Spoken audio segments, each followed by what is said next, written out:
Hey, on today's daily sprint, we're talking about increasing our purpose, passion, and meaning. And today we're also talking about increasing our warmth. Cold weather is setting in. So anyway, two of the most influential books that I ever dove into that really helped me was one, The Mastery of Self, and the other one was The Four Agreements. They're both by Don Miguel Ruiz, who talks a lot about the Stoic philosophy. And if we can absorb this and really absorb it, maybe this today's training will give you a little seed. And then if you can flourish this seed, it will change your life, literally. So life is our interpretation of the data that we bring in. Okay, so say that I bring in data, that's step one, and say it says you can die of lightning. You can die of lightning, killing you. Okay. Now I'm going to assign a meaning to this data, and I'm going to either assign a negative or a positive meaning. I'm in control here. Okay. The data is lightning can kill you.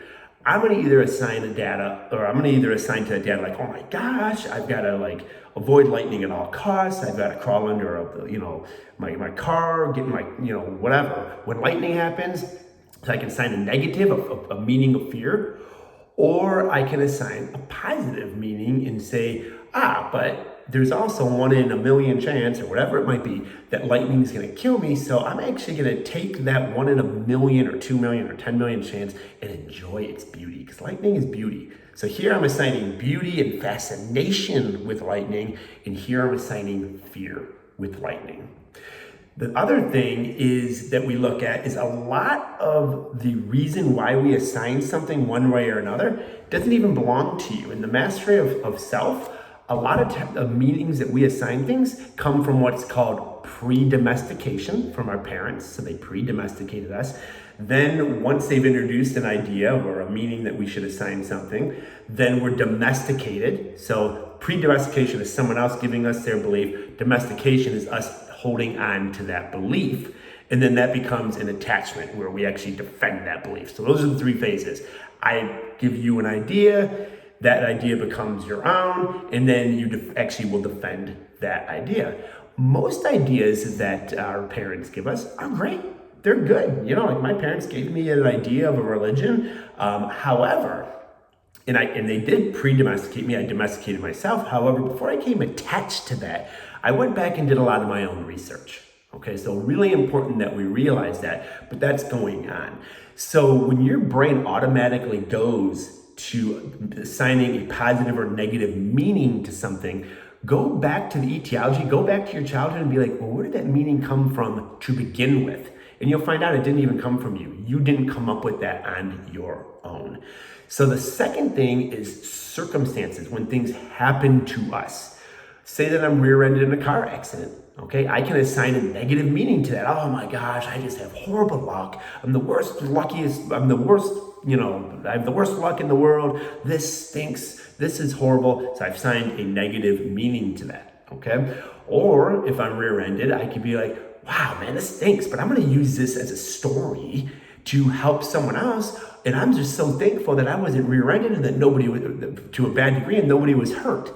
Okay, so again, same exact circumstance to the same exact person, they just assign a different meaning to it. All right.